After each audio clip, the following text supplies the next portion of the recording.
ایک دلچسپ کہانی۔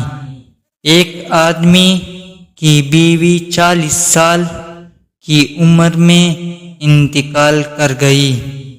جب اس کے دوستوں اور رشتہ داروں نے دوسری شادی کا مشورہ دیا تو اس نے جواب دیا کہ اس کی بیوی کا سب سے بڑا تحفہ ایک بیٹے کا ہونا ہے اور اس کے ساتھ اپنی زندگی گزارے گا۔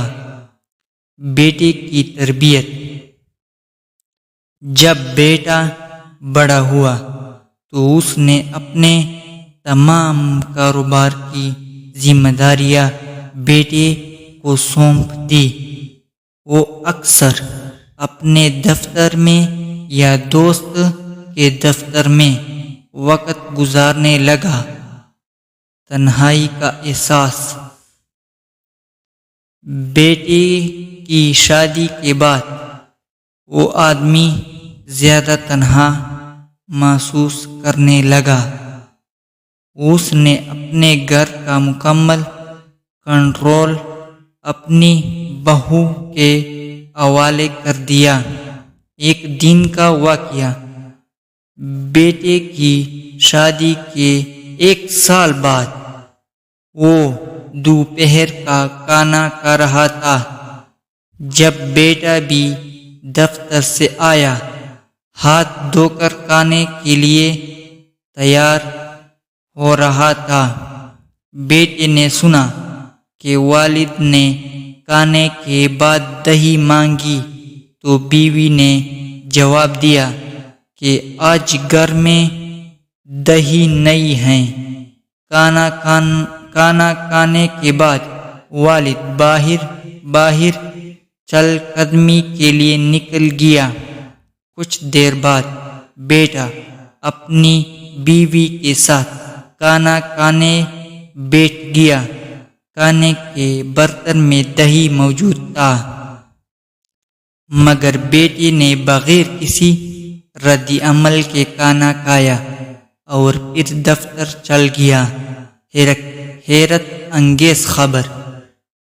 کچھ دنوں بعد بیٹے نے اپنے والد سے کہا، آج آپ کو عدالت جانا ہے اور آپ کی شادی ہو رہی ہے۔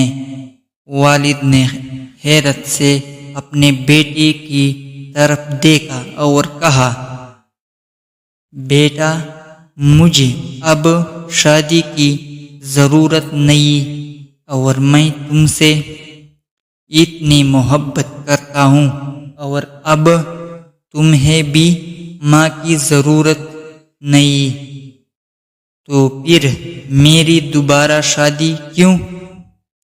حقیقت کا انکشاف۔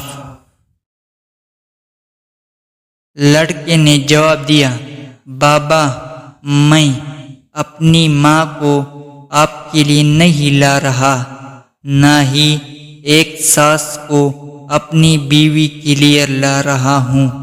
میں صرف آپ کے لیے دہی کا انتظام کر رہا ہوں۔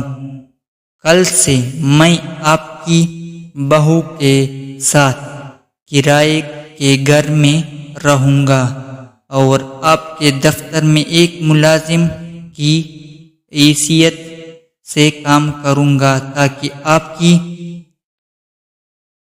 بہو دہی کی قیمت جان سکے۔ والدین کی اہمیت۔ یہ کہانی ہمیں یہ سبق دیتی ہے کہ والدین ہمارے لیے ATM کارڈز ہو سکتے ہیں لیکن وہ ہماری مرضی پر نہیں بلکہ ہم ان کی مرضی پر چلتے ہیں۔ دنیا کے تمام والدین کو زندہ باد۔ ہر گھر میں ایسے مثالی طرز عمل اپنائے جانے چاہیے۔ مزید اس طرح کی ویڈیوز دیکھنے کے لیے چینل کو سبسکرائب کریں اور ساتھ میں گھنٹی نشان پر لازمی کلک کریں تاکہ مزید نئی آنے والی ویڈیوز آپ کو بروقت ملتے رہے۔ شکریہ۔